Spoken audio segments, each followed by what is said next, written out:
니고데모는 헬라식 이름입니다. 헬라식 이름인데 이제 히브리 말로 이스라엘 말로 토착하되 그런 이름입니다.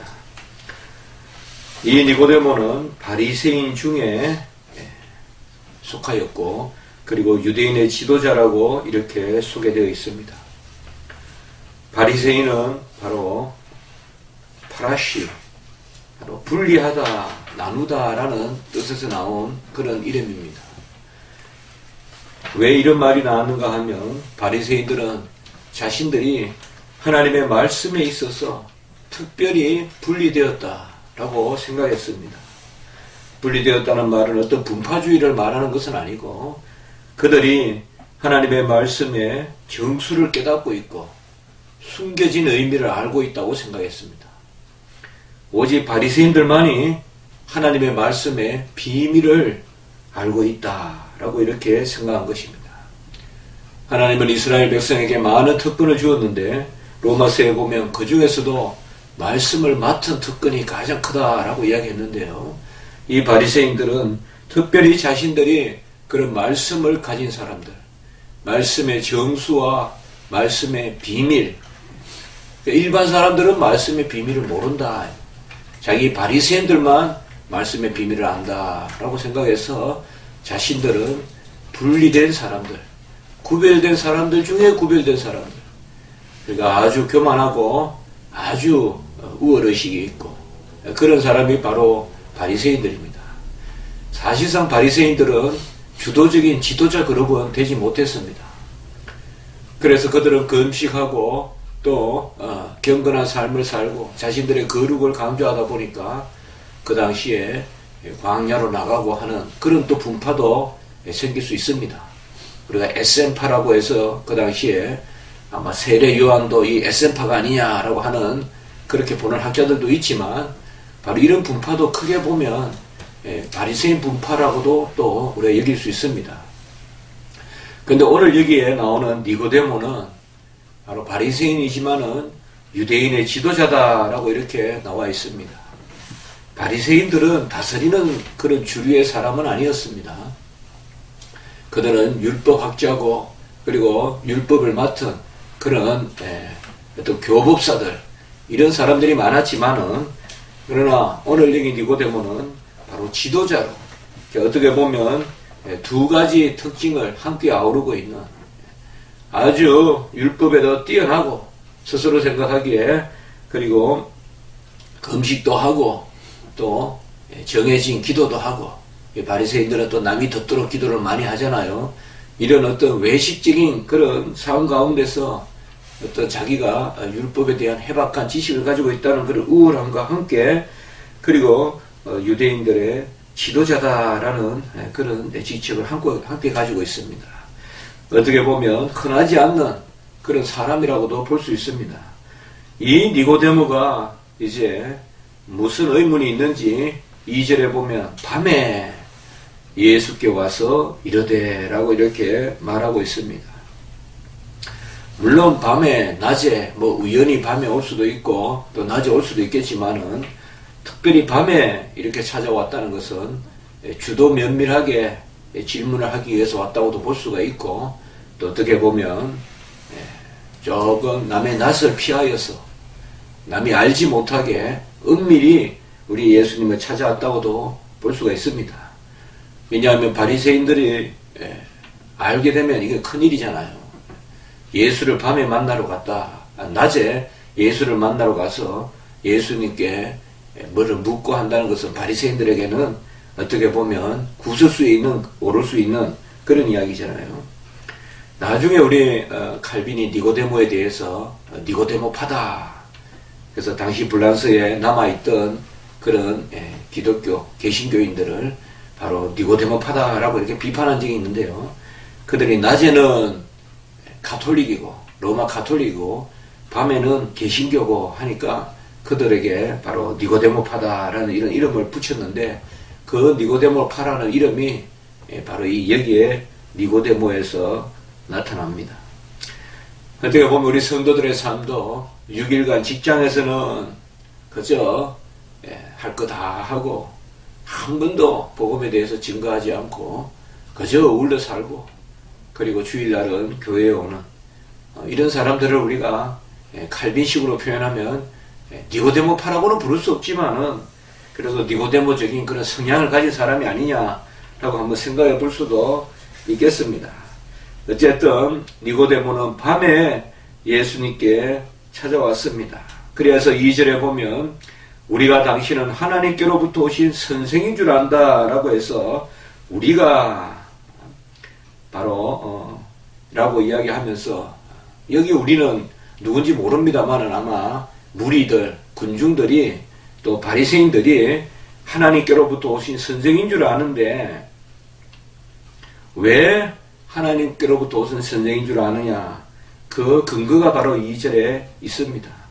표적을 행하는 것을 보고 그렇게 알았다라고 하는 것입니다. 당신이 행하는 이 표적을 아무도 행할 수가 없고, 그리고 이 표적이 하나님이 함께 하시지 않으면 할 수 없는 것이기 때문에 니고데모는 바로 예수 그리스도께서 행하는 이 표적을 보니까 하나님이 함께 하시고, 그리고 이 표적을 통하여서 당신은 우리를 가르치신다라고 이렇게 이야기하고 있습니다. 사실은 이것이 틀린 이야기는 아닙니다. 이 말씀 자체는 맞습니다. 그래서 우리가 니고데모가 진리에 거했는지 또 비진리에 거했는지 항상 논란이 많은데요. 이 말씀 자체가 틀린 것은 아니죠. 왜냐하면 표적에는 진리가 있거든요. 표적은 바로 예수 그리스도가 하나님의 아들이시고 그가 그리스도라는 것을 드러내는 기적이거든요. 그래서 표적에는 믿음의 말씀을 포함하고 있다. 심지어 교리에 인을 치고 있다. 우리 칼빈 주석에 보면 이런 말이 나옵니다. 표적에는 교리에 씰이 있다. 씰이 바로 뭐면 도장 아닙니까? 그런 표적은 교리에 씰을 안고 있다. 이런 말까지도 하는데요. 바로 여기에서 보면 니고데모도 당신이 행하는 표적을 보니까 그 표적을 통하여서 우리에게 가르쳐 주는 바가 있다. 그래서 당신은 우리의 랍비다. 그래서 당신은 하나님께로 오신 선생이다. 표적을 통하여 그 일을 우리에게 알려준다. 라고 이렇게 이야기하고 있습니다. 고린도후서 12장 12절에 보면 사도 바울의 고린도 교회가 사도 바울은 사도가 아니다 라고 자꾸 따지잖아요. 그러니까 고린도 전서 후서에 보면 사도 바울이 내가 마지막에 만삭되지 못한 나에게도 예수 그리스도 부활하신 주님이 나타나시고, 바로 사도의 가장 중요한 표가 예수님과 동행했다는 거잖아요. 그리고 또 사도 바울이 그래도 믿지 않으니까 내가 사도의 근이 없겠느냐 하면서 사도의 표로서 고린도후서 12장 12절에 보면 오래 참음과 표적과 기사와 능력을 행한 것, 그러니 내가 사도다. 오늘날 로마 가톨릭은 이런 것을 가지고 또 성자의 또 기준을 삼지만은요, 고린도후서 12장 12절에 사도 바울은 내가 예수님의 부활하신 예수님을 만났다. 그리고 오래 참았다. 그리고 표적과 기사와 능력을 행했다. 여러분들 오래 참은 것이 사도의 표가 된다는 것입니다. 끝까지 인내하고 참고 그 가운데서 사실 우리가 어떻게 보면 하나님의 종은 참는 것이죠. 그게 하나님의 동행의 표죠. 하나님이 동행하지 않으면 참지 않죠. 성내고 분내고 다 인간적으로 해버리려고 하죠. 그래서 특별히 우리 목회자들이 오래 참는 거 중요하죠. 그건 하나님이 함께 계시다는 가장 큰 표죠. 그리고 표적과 기사와 능력을 행했다. 자, 이렇게 보면 표적을 행하고 기사를 행하는 것, 이 자체가 나쁜 건 아니죠. 하나님께서 능력을 주셔서 특별히 초대교회에는 이런 표적과 기사가 많이 일어나고 죽은 자도 베드로도 살리고 하는 그런 역사가 일어난단 말이에요. 신명기 13장 1절에서 3절에 보면 그러나 이런 표적 자체가 하나님의 백성의 결정적인 증거는 되지 않는다는 것을 보여줍니다. 신명기 13장 1절에서 3절에 보면 선지자나 꿈꾸는 자가 일어나서 이적과 기사를 보이고 다른 신을 섬기고자 할 때에도 청종하지 말라. 자, 여기에서 보면 선지자나 꿈꾸는 자, 이건 거짓 선지자예요. 꿈꾸는 자는 거짓 어떤 미신, 술사들을 이야기해요. 점쟁이들. 이적과 기사를 보이고 다른 신을 섬기고자 할 때에도 청종하지 말라. 그 다음 말씀이 중요합니다. 이를 통하여 하나님은 우리가 마음과 뜻과 정성을 다하여 하나님을 사랑하는지 시험하신다. 요새 표적과 이적을 행한다 그러면서 일단 무리를 모아놓고 예수의 이름을 들먹으면서 집회를 하고 얼마 많습니까? 요새 많거든요, 이런 사람들. 말세에는 더 많을 것입니다. 그런데 하나님이 그것도 주신 뜻이 있다는 거예요. 그들이 그런 이적과 기사를 보이더라도 그들을 청종하지 마라. 다른 신을 섬기고자 하더라도 그들을 청종하지 말라. 이를 통하여 우리가 마음과 뜻과 정성을 다하여 하나님을 사랑하시는지 시험하신다. 다 경고가 지르는 말씀입니다. 무슨 표적이 있고 무슨 되지도 않은 어떤 그런 이상한 현상들을 보여주면서 사람을 넘어뜨리고 우우 하면서 쓰러뜨리고 그러는 그런 걸 통하여서 정말 우리가 마음과 뜻과 정성을 다하여 하나님을 사랑하시는데 시험하신다. 그런 걸 쫓지 않도록 그것을 쫓느냐 쫓지 않느냐를 통하여서 시험하신다 이 말이죠. 그런 이적과 기사를 쫓지 마라 라는 것입니다. 니고데모의 이 말은 틀리지 않지만 예수여 당신이 표적을 행하는 것을 보니까 하나님이 함께 하시고 당신은 하나님이 보내신 우리의 랍비다. 이 말을 가지고 우리가 이 액면 자체는 틀리지 않지만 3절이 오히려 니고데모에 대한 그런 답을 주고 있습니다. 3절에 보면 예수께서 대답하여 이르시되 여기에 보면 어떤 질문이 없잖아요. 저는 여기에서 이 말씀을 풀어가는 단서가 있다고 봅니다. 질문이 없는데 대답하여 이르시되 진실로 진실로 내게 이르노니 이건 예수님만 쓰시는 표현이에요. 아멘 아멘 에골레고 내가 휘민 내가 내게 이르노니 내가 너희에게 이르노니 진실로 진실로 이르노니 아멘 아멘 이건 예수님만 쓰시는 표현이에요. 진실로 진실로 이르노니 사람이 거듭나지 아니하면 하나님의 나라를 볼 수 없느니라. 이 성경 말씀만 통하여서는 우리가 니고데모가 질문한 부분은 없어요. 니고데모는 그저 예수님을 보고 당신이 표적을 행하니 하나님의 함께 하시는 랍비구나 그렇게 고백했을 때 예수님은 거듭나지 않으면 하나님 나라를 볼 수 없다. 이 2절과 3절을 비교하면서 우리가 함께 봤을 때 무엇을 알 수 있느냐? 바로 예수님은 니고데모의 잘못된 생각을 책망하고 있는 거예요. 니고데모가 질문을 하지 않았지만은 니고데모는 표적으로 기사로 기적으로 구원에 이를 것이라고 생각을 한 것이란 말이에요. 그 니고데모의 속은 거기에 있는 거예요. 그러니까 예수님께서 뭐예요? 이 니고데모의 말을 받고 대답하기를 거듭나지 아니하고는 하나님 나라를 볼 수 없느니라. 제가 해석이 좀 가한지 모르겠지만 우리 많은 주석들 제가 신약 주석 그 칼슨의 주석 요한복음의 그 유명한 주석도 제가 보니까 여러 가지로 설명을 해놨는데 그냥 제가 한번 이렇게 정황상 한번 풀어봤습니다. 바로 2절에서 표적을 이야기하는데 3절에서 예수님께서는 그래 그 표적 이런 것을 말하지 않고 거듭나지 아니하면 바로 하나님 나라를 볼 자도 없고 하나님 나라에 들 자가 없다라는 그런 말씀으로 오늘 교훈하고 있습니다.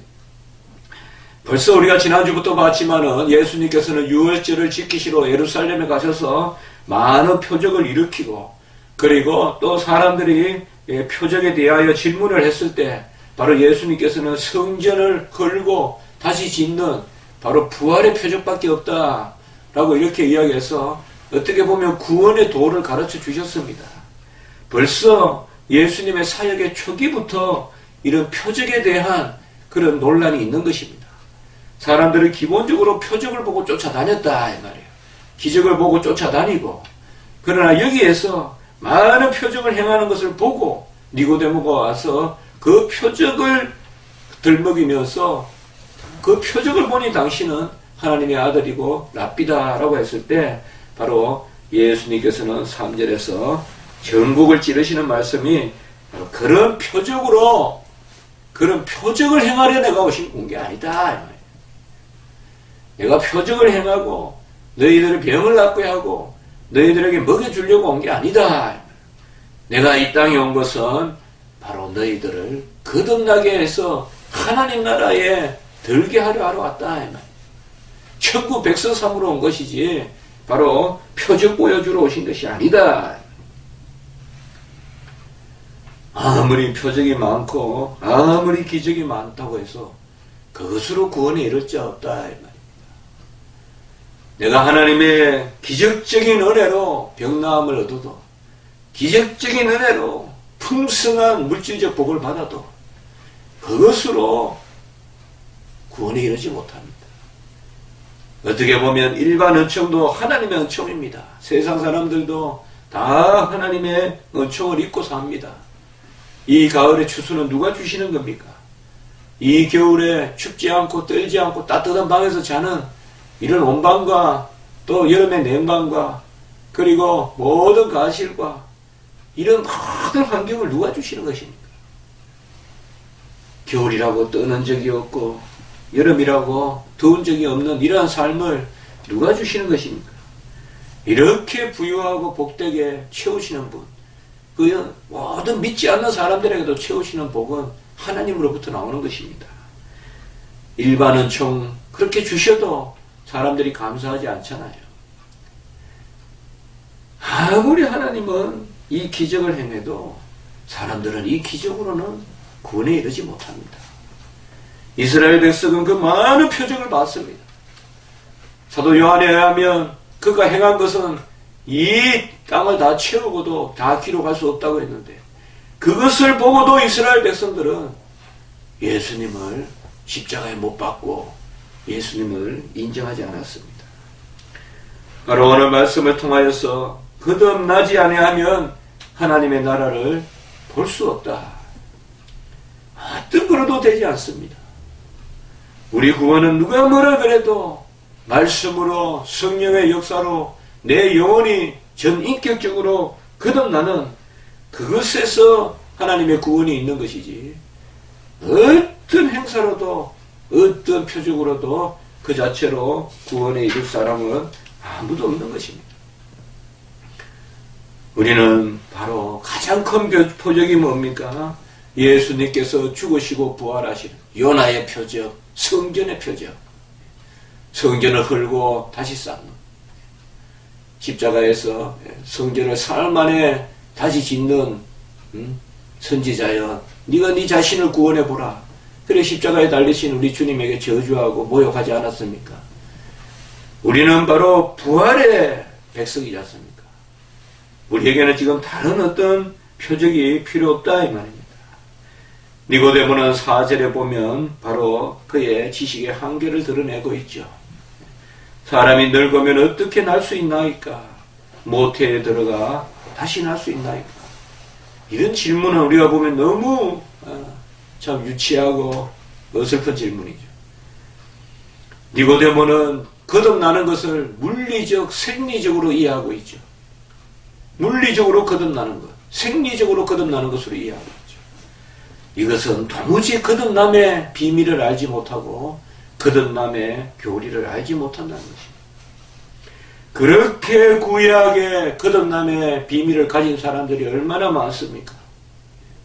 라합도 거듭남의 비밀을 가지고 있고 아브라함도 거듭남의 비밀을 가지고 있고 성경이 가르쳐주는 것이 전부 거듭남의 비밀 아닙니까? 그러나 니고데모는 바리새인의 그 율법을 가지고 율법에 해박하다고 하면서도 그래서 유대인의 지도자가 되었으면서도 니고데모는 거듭남의 비밀을 몰랐습니다. 구약 전체를 잘못 읽고 있었다 이 말이에요. 구약 전체를 그저 현세적으로 읽고 있었고 하나님의 말씀, 모세오경, 역사서, 선지서, 전부 시편 모두 다 현세적으로 읽고 있었다 이 말이에요. 지금 이 땅의 말씀으로 생각했지 천상의 말씀, 구원의 말씀, 영적 복음으로 잊지 못했다 이 말이에요.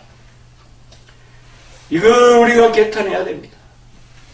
이건 가만히 놔두면 니고데모 같이 돼요. 우리가 가만히 놔두면 니고데모 같이 돼.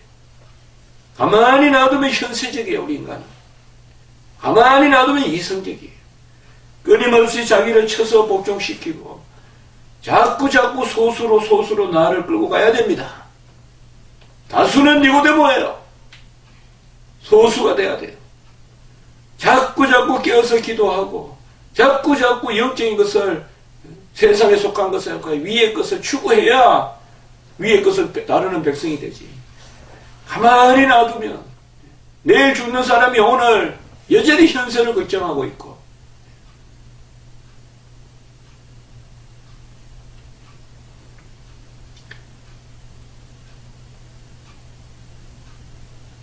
우리 아버지도 교회 믿고 하나님 믿고 천국 가셨다고 내가 확신하지만 해도 내 모습이 가장 안타까운 모습 중에 하나 말을 제가 안 했지만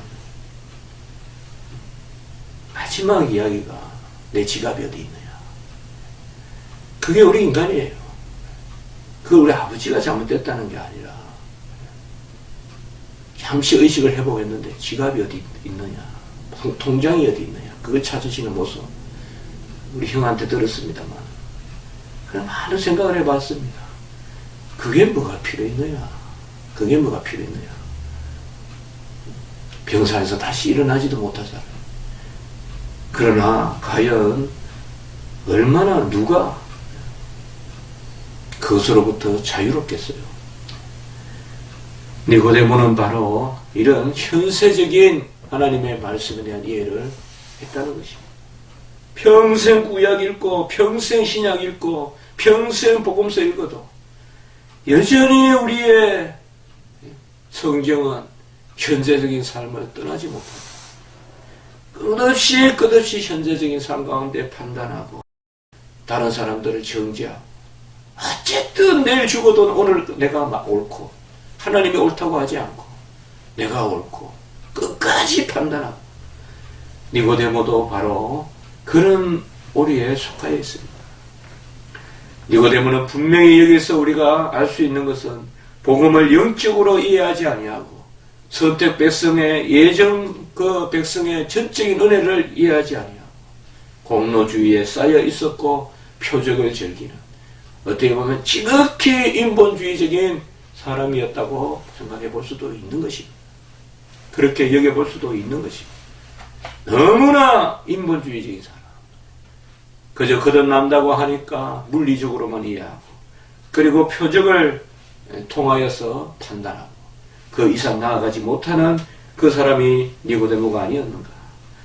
예수님께서는 5절에 이 말씀에 대하여 진실로 내게 이르노니, 사실 두 번이나 이렇게 예수님께서 진실로 내게 이르노니, 이것은 특별히 예수님만 쓰시는 표현인데 강의적으로 쓰신 것입니다.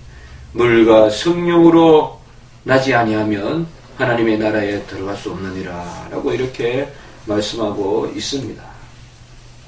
물과 성령으로 거듭난다는 것은 바로 물은 씻음이요 성령은 바로 기름 부으심이다, 이렇게도 설명할 수도 있습니다만 여러 가지 설명이 있습니다. 이 설명 말고 또 많은 설명이 있는 것도 드뭅니다. 물은 뭐고 성령은 뭐냐.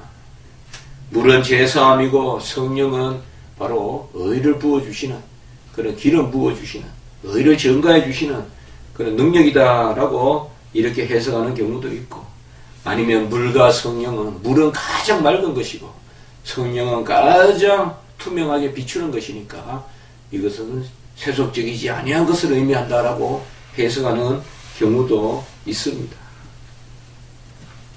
칼빈은 이 부분에 있어서 아주 독특한 해석을 하는데요. 물은 성령의 한 이름이다, 이렇게 해석합니다. 그래서 물과 성령이다, 이것을 칼빈은 물의 이름이라는 성령으로, 그래서 성령은 물로도 불로도 불린다는 것입니다. 그래서 제가 성경교리 정의 그 책에도 있지만 칼빈은 성령의 이름을 한 8가지로 소개하거든요. 그 중에 불도 있지만은 물도 있습니다. 칼빈은 성령의 이름에서 물을 또 강조하거든요. 물. 그것이 주석에도 나타납니다. 어쨌든 여기에서 물과 성령으로 거듭나지 아니하면 하나님 나라에 들 수 없다라는 것은 한 가지 확실한 것은 바로 전적인 은혜라는 측면입니다. 전적인 은혜로 거듭난다는 것. 이 물과 성령으로 거듭난다는 것은 전적인 은혜로 씻음을 받고 또 기름 부음을 받았어. 그래서 바로 제사함을 받고 하나님의 백성으로 인침을 받았어. 성령의 인침을 받았어. 물은 제사함이요, 성령은 기름 부으신 인침, 도장을 찍어주시는. 그래서 물과 성령으로 거듭나지 아니합니다. 어떤 모태로 들어가는 것이 아니라 하나님의 은혜로 말미암아 거듭나지 아니하면 하나님 나라에 들어갈 수 없다라고 이렇게 말씀하고 있습니다. 너무나 평범한 진리요, 우리 기독교인이면 다 고백하는 진리지만 실상 우리의 삶은 이런 기본 진리에 충실하지 못한 것이 사실입니다. 뭔가 새로운 것이 표적이나 이런 게 있으면 그것이 궁극적인 답인 줄 알고 쫓아다니고 다 미혹되고, 성도들 한 100명 있으면 99명은 다 그곳에 넘어가서 어떤 미혹하는 그런데 쫓아다니고, 그런데 자기 자신을 내맡기고, 그토록 어릴 때부터 말씀을 읽고 배웠던 것들은 다 어디 가고 없고 표적이나 이런 게 이상한 현상들이 보이면 그것에 그저 다 마음을 쏟아버리는 그런 모습들, 이런 니고데모의 모습이 우리에게는 없지 않는지 우리가 날마다 잘 살펴보아야 될 일입니다. 아까 제가 신명기 13장 1절에서 3절을 말했지만 다시 한번 제가 말씀을 드립니다.